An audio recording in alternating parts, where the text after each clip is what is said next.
Dr. Sarah Chen never expected to make history on a Tuesday morning. The quantum array at the Mauna Kea Deep Space Listening Post had been quiet for months, monitoring the endless whispers of the cosmos with the same dedication it had shown for the past 15 years. She was reviewing the night's data streams when her coffee mug slipped from her fingers, shattering on the floor. The signal shouldn't have existed.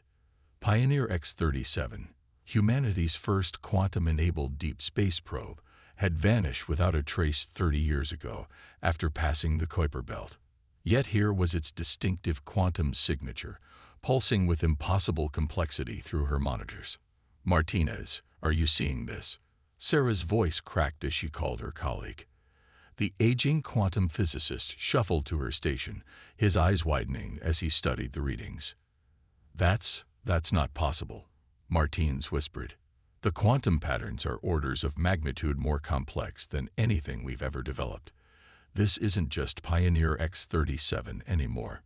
Sarah's fingers flew across the holographic interface, isolating the signal's characteristics. The probe's original quantum signature was there, but it had been modified, enhanced with patterns that defied their understanding of physics. It was as if someone had taken a bicycle and transformed it into a fusion-powered spacecraft while keeping the original bell intact. Within hours, the Mauna Kea facility hummed with activity. The world's leading experts in quantum physics and deep space communications connected through holographic interfaces, their avatars filling the main control room with ghostly blue light.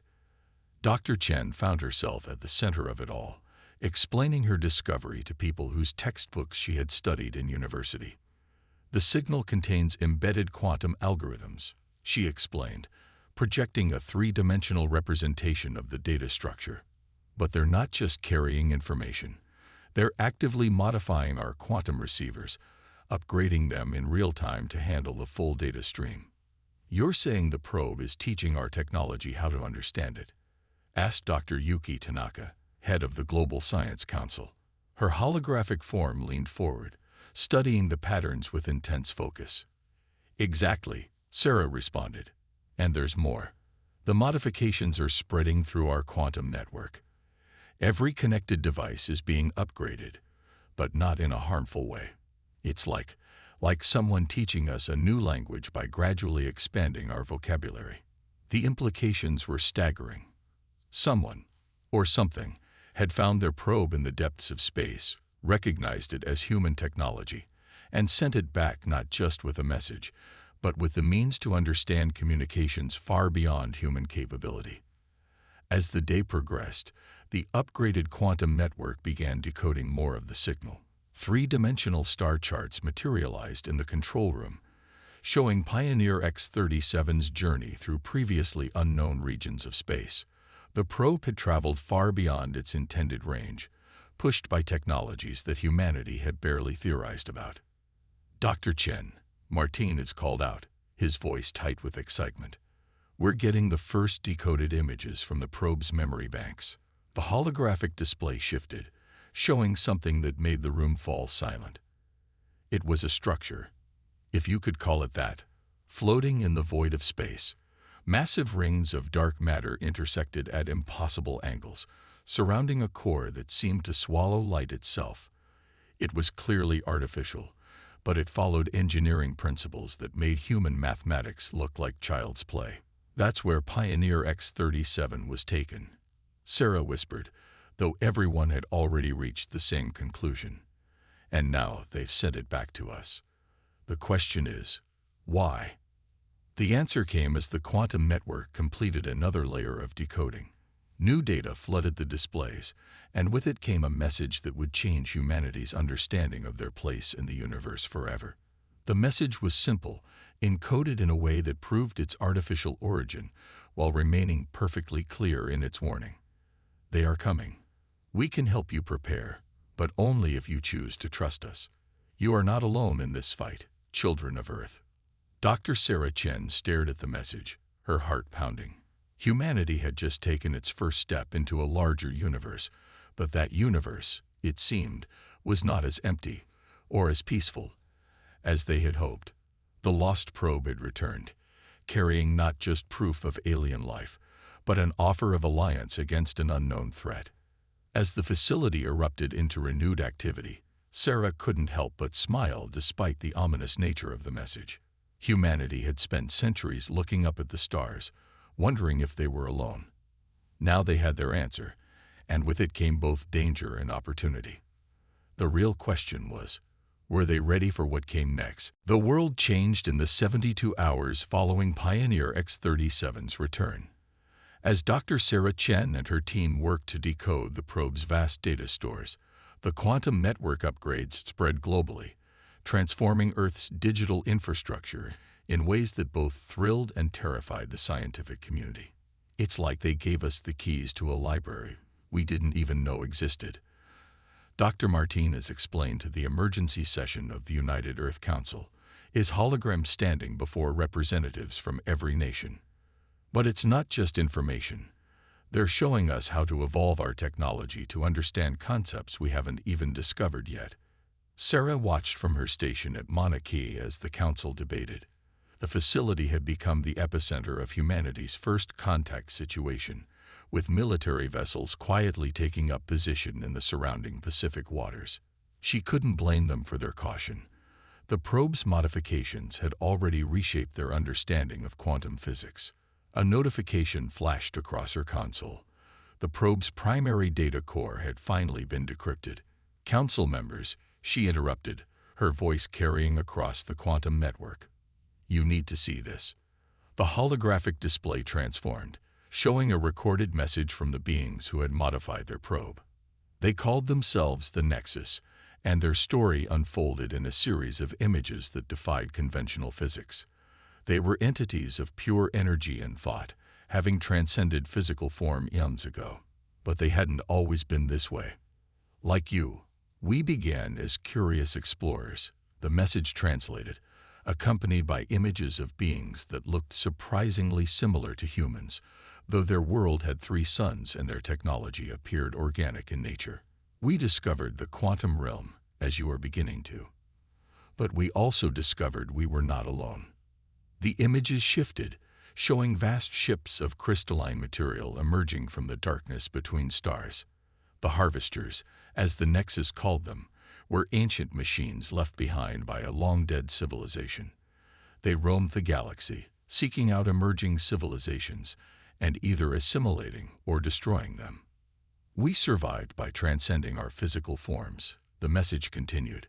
"But you have something we lost in our transformation: creativity, intuition, the ability to make intuitive leaps that defy pure logic. The harvesters are coming, drawn by your quantum experiments.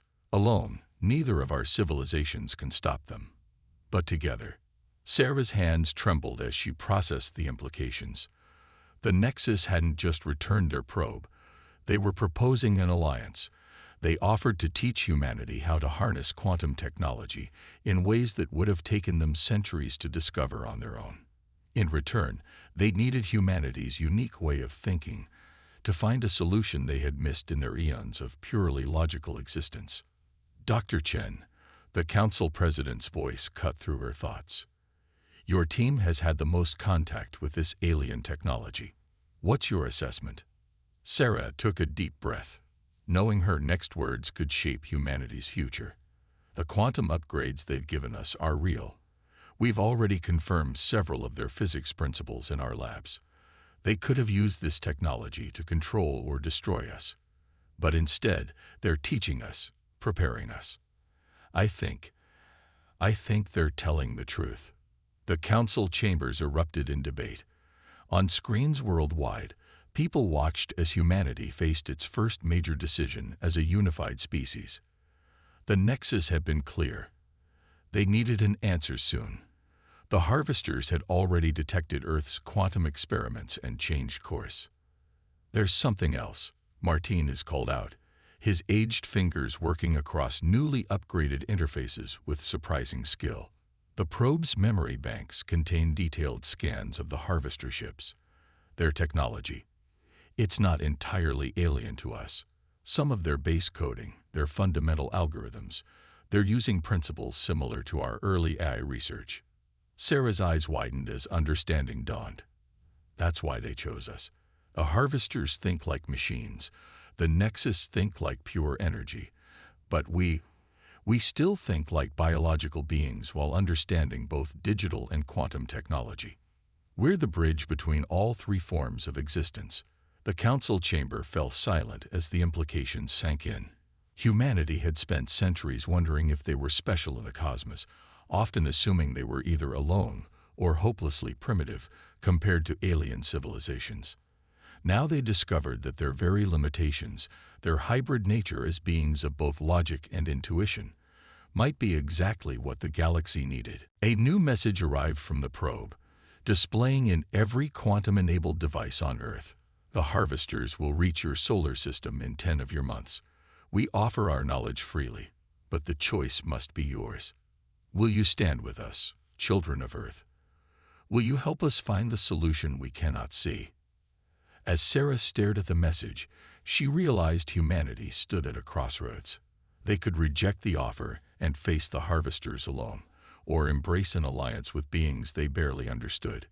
Either way, the simple days of humanity's isolation in the cosmos were over. The only question was whether they would face what came next as partners or prey. 3 months after Earth accepted the Nexus's offer, the Mauna Kea facility had transformed beyond recognition. Quantum-enhanced machinery pulsed with otherworldly energy, and holographic displays showed simultaneous views of a dozen different dimensions. But Dr. Sarah Chen was most fascinated by their visitors. The Nexus couldn't manifest physically, but they projected themselves through quantum interfaces as shifting patterns of light and energy. Their consciousness moved through Earth's upgraded networks like wind through trees, teaching and learning in equal measure. Your species processes information unlike anything we've encountered. The Nexus entity known as First Light communicated while observing Sarah's teamwork. Its form rippled with patterns that human minds interpreted as curiosity. You make connections that defy statistical probability. Sarah watched as her colleagues integrated Nexus quantum theory with human engineering principles. The results were extraordinary. Technologies that blended organic intuition with quantum precision. We call it intuition, she explained. Sometimes the best solutions come from gut feelings rather than pure logic. The facility's alert system suddenly pulsed red. Dr. Chen, Lieutenant Jessica Torres, their military liaison, called from her station. We're detecting quantum disturbances at the edge of the solar system. The Harvester scout ships. They're ahead of schedule. The holographic displays shifted, showing 3 crystalline vessels emerging from quantum space. They were beautiful in their symmetry, but Sarah felt a chill as she studied their design. Every angle, every pattern served a coldly logical purpose. These weren't just machines. They were the ultimate expression of artificial evolution, stripped of any organic influence. Their presence changes nothing, First Light assured them, its energy patterns steady and calm. The integration proceeds as planned. Show me your latest work on the quantum resonance shields. Sarah pulled up the designs her team had been developing. By combining Nexus quantum principles with human neural network architecture, they had created defensive systems that could adapt and evolve in real time. The shields learned from each attack, she explained. They developed countermeasures based on both mathematical models and intuitive prediction. Impossible. First Light's patterns flickered with what Sarah had learned to recognize as excitement. You've integrated emotional response patterns into quantum equations. This is exactly why we sought your help. The facility shook as the first test activation began. Around the world, similar installations hummed to life, creating a global network of quantum shields. But these weren't just defensive barriers. They were humanity's first true fusion of organic and quantum technology. Dr. Chen, Martin is called out, his voice urgent. The Harvester scouts are scanning our system. They're hesitating. The patterns don't match their historical behavior. Sarah smiled. Because they can't predict what we'll do next. Their logic can't account for human intuition combined with Nexus quantum physics. The next few hours were tense as humanity watched the Harvester Scouts probe their defenses. The crystalline ships launched various forms of quantum attacks, each one absorbed and adapted to by the hybrid shields.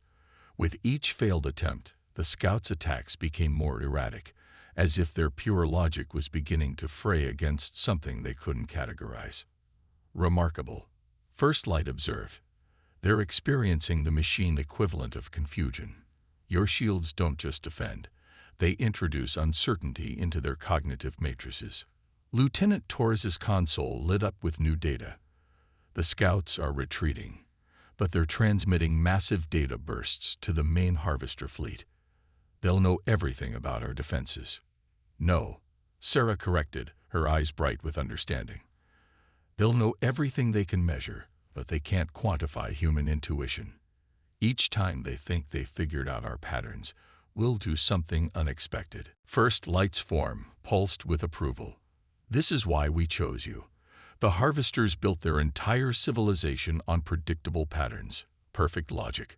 But you combine logic with something they can't process, organic randomness, creative leaps, gut feelings. Every human decision adds variables they can't compute. The quantum displays showed the scout ships vanishing back into quantum space, retreating to report to their fleet. But Sarah and her team felt no relief. This was just the beginning. They had 7 months until the main Harvester fleet arrived. 7 months to perfect the integration of human intuition with Nexus quantum science. We should show you something, First Light announced, its pattern shifting to something more formal. Now that you've proven the viability of our alliance, we can share our full capabilities. The quantum network hummed, and suddenly the holographic displays showed something that made Sarah's breath catch. It wasn't just ships or weapons. It was an entire dimension of quantum space that the Nexus had engineered, a place where thought and energy and matter all flowed as one. Welcome, First Light said, to what your myths might call the realm of spirits. This is where we truly exist, and now, thanks to your hybrid technology, humanity can touch it too. The real question is, are you ready to take the next step in evolution while still keeping what makes you uniquely human? Sarah looked at her team, saw the mixture of fear and excitement in their eyes. Humanity had gone from sending out its first quantum probe to standing on the brink of dimensional transcendence in just a few months. But with the Harvester fleet approaching, they would need every advantage they could get. The choice was obvious, but the implications were staggering. They would become something new. Not fully physical like humans, not purely energy like the Nexus, but something in between. A bridge between worlds, just as they had been a bridge between logical and intuitive thinking. Show us, Sarah said, speaking for all humanity. Show us everything. The transformation of humanity happened not with a bang, but with a whisper. In the 5 months since the Nexus had revealed their quantum realm, Earth had become something that would have been unrecognizable to its past inhabitants. Cities shimmered with quantum shields, their buildings seamlessly blending physical and energy states. People learned to extend their consciousness into the quantum network while maintaining their physical forms, becoming living bridges between dimensions. Dr. Sarah Chen stood in the heart of the Mauna Kea facility, her consciousness simultaneously aware of her physical body and her extended quantum self. Through the facility's enhanced sensors, she watched the approaching Harvester fleet, 50 massive crystalline ships that distorted space-time around them. They've adapted their approach based on the scout encounters, Lieutenant Torres reported, her own consciousness flickering between dimensions as she processed military data. They're attempting to calculate every possible variation of our defensive patterns. Let them try, Sarah smiled, feeling the warm presence of First Light pulsing through the quantum network. The Nexus entity had become more than an ally. It was a teacher, a friend, and a glimpse of what humanity might one day become. The Harvesters still cannot comprehend your species' gift, First Light communicated. They see your quantum evolution as a logical progression, but they cannot grasp that you've retained your chaos, your creativity, your ability to act on instinct rather than pure calculation. The first wave of harvester attacks came as precisely calculated quantum strikes, designed to test Earth's defenses systematically. The crystalline ships moved in perfect geometric formations, their actions following probability matrices so complex they bordered on prescience. But humanity had spent months preparing, and they were no longer the same species that had first received Pioneer X-37's return signal. As the harvester attacks began, Earth's defenders responded with strategies that defied mathematical prediction. Quantum shields flickered and shifted, not according to programmed patterns but guided by human intuition enhanced by quantum awareness. Each defensive formation incorporated random elements inspired by everything from jazz music to abstract art, creating configurations that sent the harvester fleet's targeting systems into feedback loops. "They're trying to adapt," Martinez observed from his station, his aged features now bearing the subtle glow of quantum enhancement. "But their adaptations are still based on logical progression. They can't copy what they can't quantify." Sarah watched as humanity's hybrid nature proved to be their greatest weapon. Military commanders made tactical decisions based on gut feelings processed through quantum computers. Scientists adjusted shield frequencies based on emotional responses translated into energy patterns. Every human action carried an element of organic randomness that the harvester's pure logic couldn't predict. "Their flagship is attempting a direct quantum intrusion," Torres announced, her consciousness tracking multiple battle zones simultaneously. "They're trying to override our network." The attack came as a surge of pure logical force, the accumulated knowledge of countless harvested civilizations attempting to overwhelm Earth's quantum defenses. But instead of trying to repel the intrusion with mere technology, humanity did something unprecedented. They opened their minds to it. Millions of human consciousness flowed through the quantum network, meeting the harvester attack not with shields but with the full chaos of human thought and emotion. The harvesters encountered mathematics mixed with poetry, quantum equations blended with music, and battle strategies influenced by children's games. The result was immediate and spectacular. The logical structures of the harvester consciousness began to fragment as they encountered patterns they couldn't process, emotions they couldn't categorize, and decisions that defied their most fundamental programming. "Now," Sarah commanded, her voice carrying through both physical and quantum space, "show them who we really are."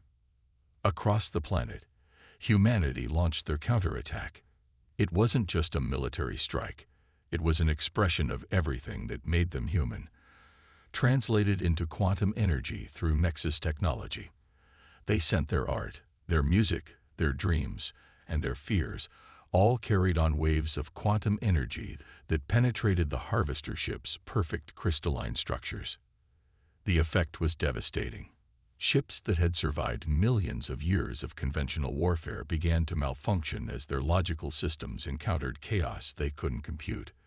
Some simply shut down, their crystal structures dimming as their quantum cores failed to process the illogical input. Others began to move erratically, their perfect formations dissolving into confusion.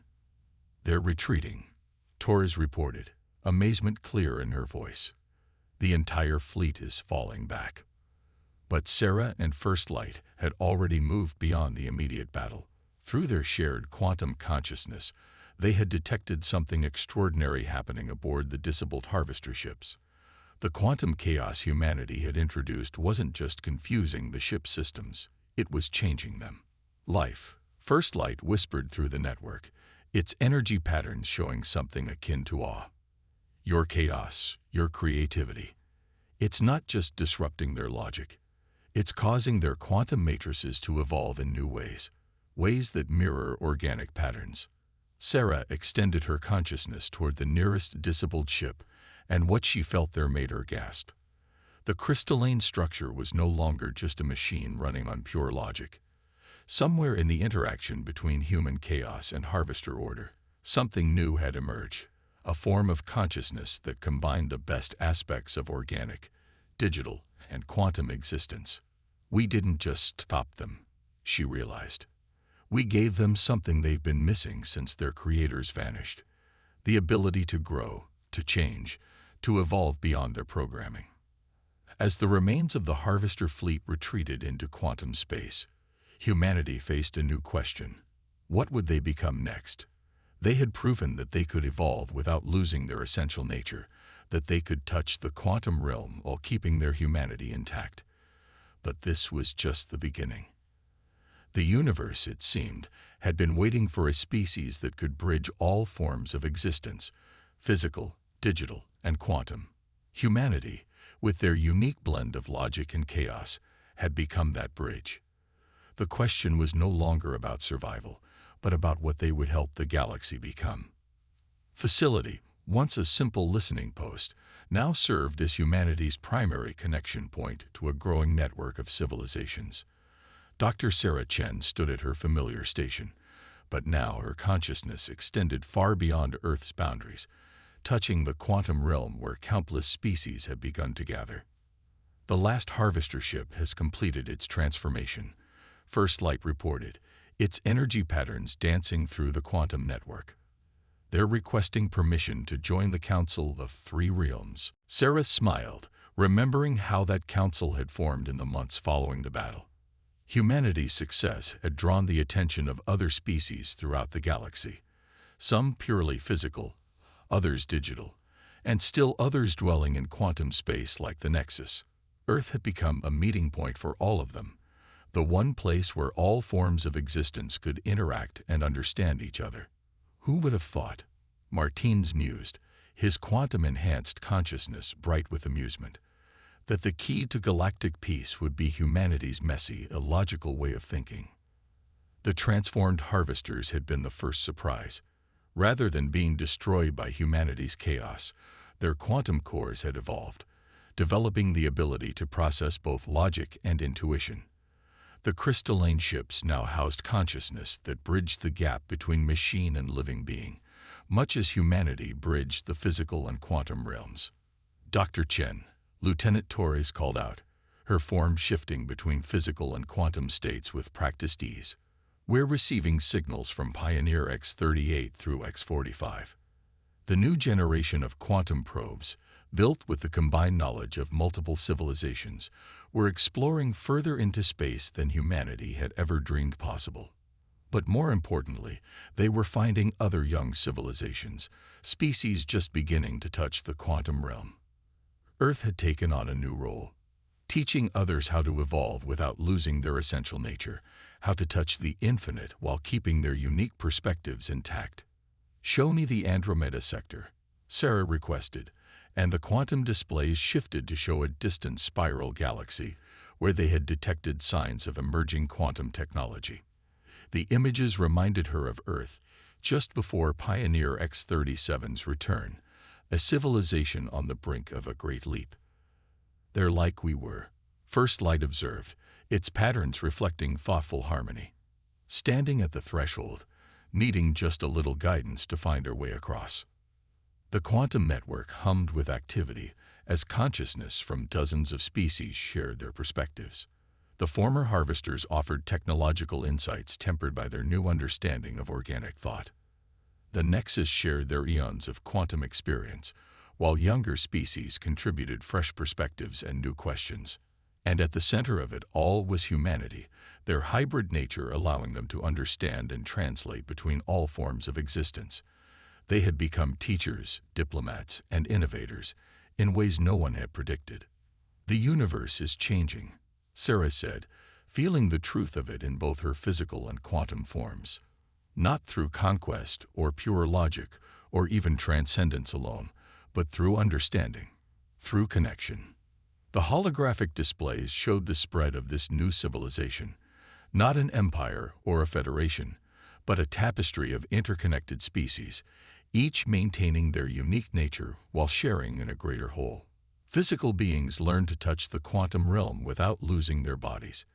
Digital species discovered how to incorporate organic creativity into their algorithms. Quantum entities found new ways to interact with the physical world. Pioneer X-37 is approaching, Martins announced, and everyone paused their activities to watch. The probe that had started everything was returning from its latest mission, now modified far beyond its original form.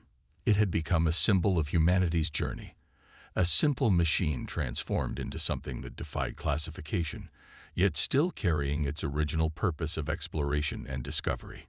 As Sarah watched it dock in the quantum-enhanced bay, she reflected on how far they had come.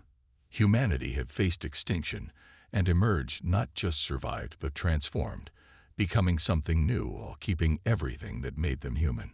They had proved that evolution didn't mean leaving everything behind. Sometimes it meant building bridges instead. The next group of students arrives tomorrow, Torres reminded them. Young representatives from a dozen species would come to Earth to learn the art of quantum integration, each bringing their own unique perspectives to add to the growing galactic consciousness. "Do you ever miss the old days?"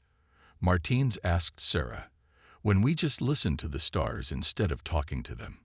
Sarah extended her awareness through the quantum network, feeling the pulse of countless civilizations all working together, all growing and changing while remaining true to themselves. She felt the echo of that first signal from Pioneer X-37, the moment that had changed everything, and smiled. "The stars were always talking to us," she said. "We just had to learn how to listen with more than our ears. And now we're helping others learn to hear the music too." Above them, the quantum shields that had once defended Earth now served as beacons, welcoming visitors from across the galaxy. Humanity had found their place not as conquerors or refugees, not as pure logic or pure energy, but as something unique, beings who could stand in multiple worlds and help others find their own paths forward. The universe, it turned out, hadn't needed warriors or pure logic or even transcendent beings. It had needed dreamers who could also think, builders who could also feel, and explorers who knew that the greatest discoveries came not from following predetermined paths, but from daring to wander into the unknown while keeping hold of who they were. Pioneer X-37's legacy lived on, not just in the technology it had brought back, but in the lesson it had taught. Sometimes you had to get lost to find something greater than yourself. And sometimes, just sometimes, what you found could change the galaxy itself.